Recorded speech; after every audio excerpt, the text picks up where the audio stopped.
What's good, everybody? As always, you know this message is paid for by the blood of Christ. Don't worry, I'm not gonna go off today. I'm not gonna go hard. I'm gonna try not to do that no more.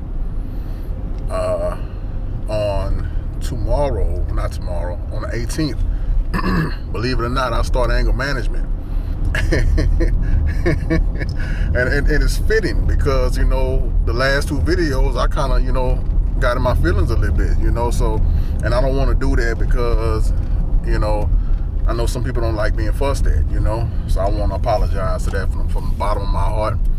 You know, it's just that I'm passionate when it comes to God, y'all. I really am. I try to live my life as best I can, but this ain't about me.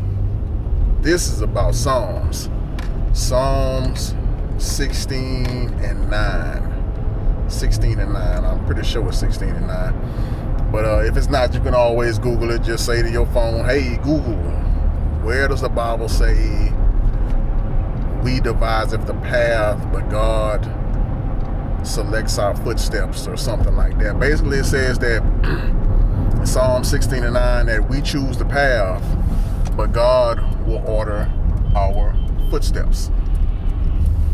We choose the path, but God orders our footsteps. So you might have heard a lot of church people, older folk, saying, when you take one step, God take two.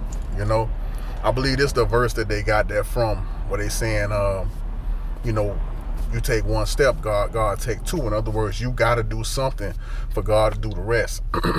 And that's what the message is tonight, is that a lot of people believe that all we got to do is just sit back and pray to God and be like, I'm going to put it all in God's hands. And you are supposed to cast your burdens, all of your burden, on God. But you know, a burden is something that is weighing you down, something that you know, is heavy, something that you don't want on you, whatever, you know, that load, you know, that's different from something that you can handle. See, the Bible says God not gonna put more on you than you can bear, so that means you're gonna have to bear something. So basically what I'm saying tonight is that, for example, say you want to lose weight. Well, you can't just pray to God and be like, hey, God, I need you to make me lose this weight. Well, you're going to have to get up and take a step, because the Bible say you choose the path, but God orders your footsteps. So God going to order your footsteps when you choose the path. That's the order. You know, you choose the path, then he orders your footsteps. So you got to get up and do something. You got to get up and put forth effort. Everything, the most important things that God has done for me, well, I won't say the most important things, but some very important things that God has done for me in my life. Like when I wanted to stop smoking weed, the first time I ever heard from God, first time I ever heard a voice above my head, I was on the floor crying. Well, actually, I fell on the floor and started crying after I heard the voice. But I was begging God, and I believe I was crying to him, telling him I want to stop smoking weed, because I was on it, like, seriously bad, y'all. Like, I tried to stop on my own, and, like, I had, like, withdrawal, throwing up, headaches, all kind of stuff for about 2 weeks. So I started back smoking. So I was praying and begging God to take me off of weed, and I heard a voice above my head say, have you tried everything? So I knew that meant, okay, I need to get up and go to rehab. So that's what I did. And eventually, I didn't get off in rehab.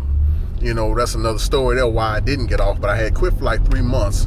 Got into it with somebody at the rehab. They didn't believe me that I had stopped smoking, because I still had weed in my system after 3 months. So I left there, started smoking again, and then eventually my lung collapsed. So I did take steps, but God took care of that for me. Just like, you know, I used to be lazy. Well, I prayed to God and asked God to give me the will to work. Well, I started I had to go out and apply for jobs. You know what I'm saying? God wasn't just gonna put a job in my lap. I had to go out and go apply for them. You know, as stressful and as long as that process may be, I had to take steps. The first house that me and my wife had, we lost that house, and when we got another house, it was raggedy. And I mean, big holes in the wall you could see through to the outside. Toilet on the floor, all kind of stuff. You know, smelled like dog. I mean, I can go on rats in the ceiling, everything. But was tore up. But we ain't had nowhere else to go. But I saw the potential in the house, and I was like, you know, baby, we can fix this house up. And she hurt my heart. She was like, you didn't fix up the last house, so how you gonna fix up this one? So I had to get on my knees and pray to God and ask him, God, show her through my works that I can do this. Next thing I know, I had to learn how to paint. I had to learn how to do plumbing. I had to learn how to lay down carpet.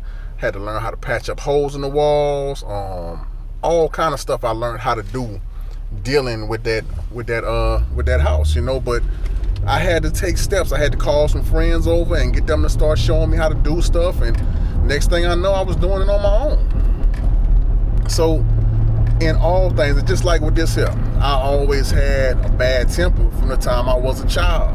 You know what I'm saying? It's changed a lot since I've gotten older. It's gotten a lot better. But sometimes I find myself going off on my kids a little too much, you know? So I choose to go to anger management because I know I have to take a step for God to do the rest, you know? So, you know, if I ask God anything, I got to get up and show him that I'm trying, you know? And then what I can't handle, that's when he gonna remove them burdens. So, just like with my marriage, you know, me and my wife, we got back together. We took vows before God, and, you know, so we're married before God as far as God is concerned, not legally, but in the eyesight of God, just like Adam and Eve, we stood before God and we made a pledge and took vows right in front of God. So to us and to God, we're married again. And we still have some problems, but I'm gonna have to take steps, and she's gonna have to take steps for God to fix all that. So guess what? We're gonna go to marriage counseling. You know what I'm saying? Like, so I'm just giving you examples about myself because, you know, that's the best place I can speak from is me. But I expect God to fix our marriage completely and make us so much better than what we are right now. We good now, but I know God gonna make us so much better because I have faith in him. But I don't believe he would make us better if we didn't go to marriage counseling. Because then we're not obeying the Bible. We're not choosing a path. You see what I'm saying? Now I know he's going to order my footsteps because we're choosing a path. We're choosing a path to make it better. You see what I'm saying? So, like I said, the message tonight is just to tell y'all, when you want something from God, when you want God to move in your life, it takes more than just prayer. You have to walk the path. You have to walk the path. That's where your faith comes in. See, you can't get nothing by just prayer without faith. You have to have faith too. So that's where your faith comes in when you take that walk. So that's all I got for y'all, man. Just wanted to tell y'all, choose the path and let God order your footsteps, man. That's all I got, man. Love y'all. Y'all enjoy the rest of y'all night.